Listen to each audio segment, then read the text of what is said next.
individual que diferencia a situação do condenado ainda preso. Quem anda de avião sabe muito bem que o acúmulo de milhas ajuda bastante na hora de comprar a passagem, mas o que seria um benefício acabou se tornando um tormento para uma passageira do Distrito Federal. E o caso dela foi parar na Justiça. Célia descobriu que os pontos tinham sumido quando acessou a página do programa na internet para comprar passagens para os netos, que moram no Rio de Janeiro. A aposentada acreditou que fosse um erro do sistema, mas foi convencida pelos sobrinhos a entrar em contato com a empresa aérea que oferece o serviço.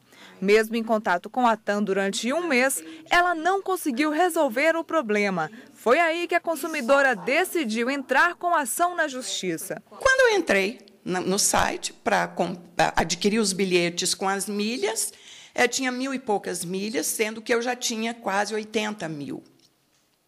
E, no momento, eu não percebi que elas poderiam ter sido roubadas. E, em nenhum momento, a TAM demonstrou interesse em resolver.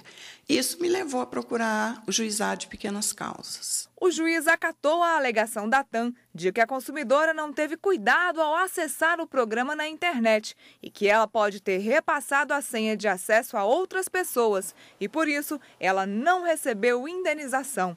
Mas o juiz determinou que a empresa devolvesse os pontos de fidelidade. Mesmo assim, a consumidora não ficou satisfeita com a decisão da Justiça. Isso me causou muita indignação, porque é a gente que procura andar dentro dos princípios e, de repente, vem uma acusação de que eu teria passado a senha, me levou a constituir advogado. Muitas pessoas escutam falar sobre pontos ou milhas aéreas, mas poucas sabem para que servem.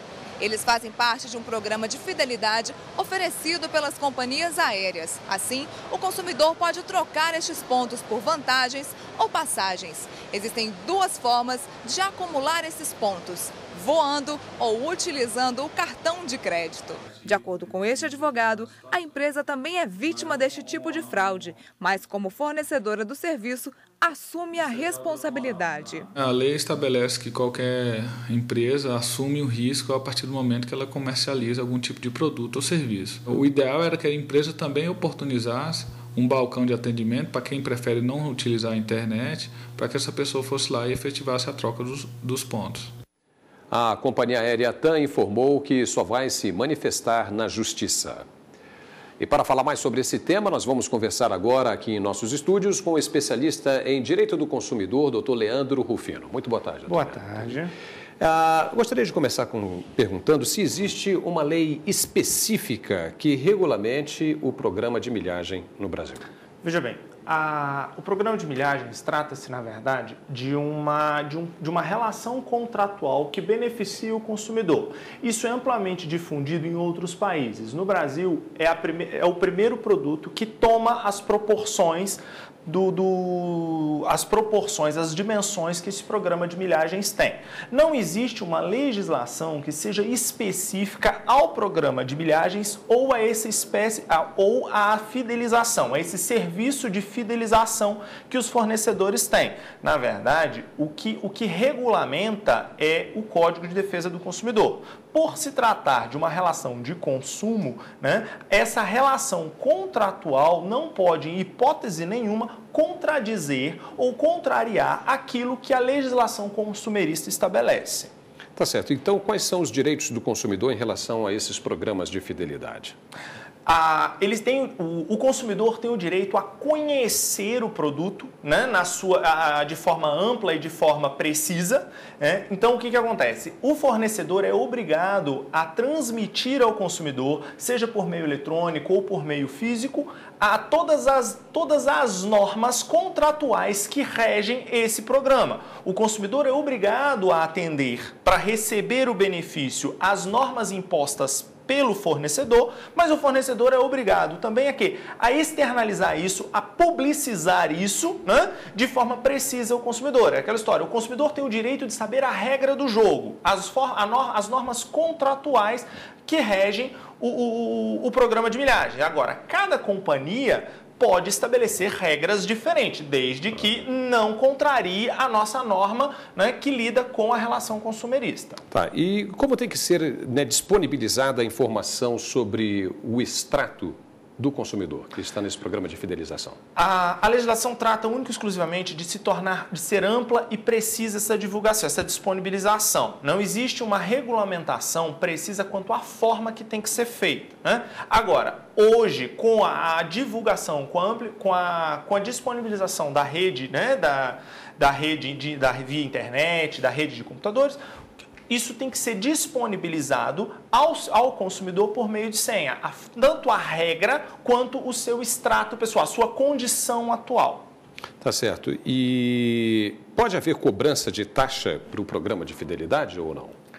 Na verdade, não pode existir uma cobrança da taxa. As regras que podem ser feitas é o preenchimento, ou seja, o consumidor tem que preencher tantos pontos para poder retirar, tem alguns requisitos, por exemplo, número de assentos por voo, essas regras podem existir. O que existe de cobrança no sistema de milhagens não é uma cobrança da operadora. O que acontece é a operadora, a milhagem, quita exclusivamente a passagem, não paga as taxas de embarque que são cobradas não pela companhia aérea, mas pelo governo, por meio da Infraero, pela administração aeroportuária. Ah, tá certo. E em quanto tempo tem que ser disponibilizado o uso da pontuação?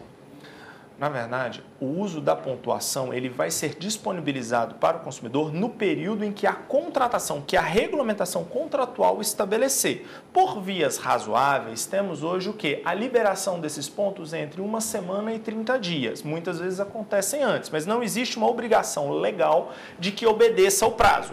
O prazo é estabelecido pelas normas de cada companhia aérea e devem ser estritamente obedecidos. Tá, se o consumidor não estiver satisfeito com as regras que estão sendo apresentadas por determinada companhia aérea, o que ele pode fazer? Ele tem recurso? Ele pode entrar no PROCON? O PROCON protege ele com relação a isso? Como é que funciona isso? Da seguinte forma, o consumidor, as regras contratuais não podem se sobrepor à legislação existente.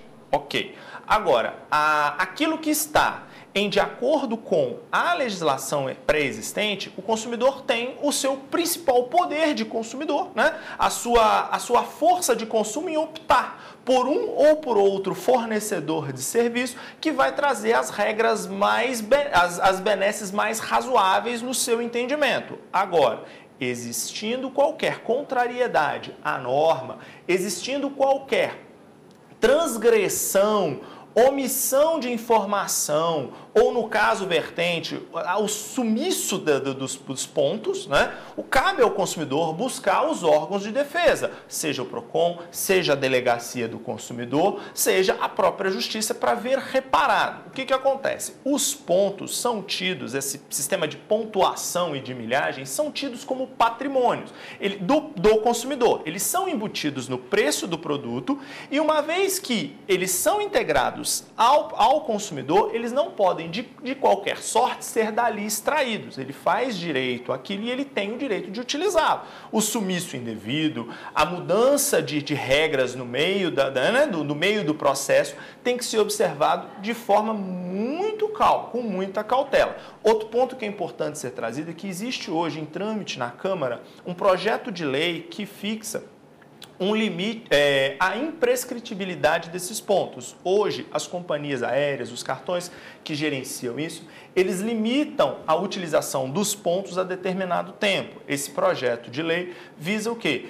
A inexistência dessa prescrição. Uma vez adquirido, não pode mais ser o quê? Baixado pela não utilização no decurso de tempo. Tá certo. Doutor Leandro, muitíssimo obrigado por sua participação e esclarecimentos aqui no Jornal da Justiça, primeira edição. Eu que agradeço. Uma boa tarde a todos.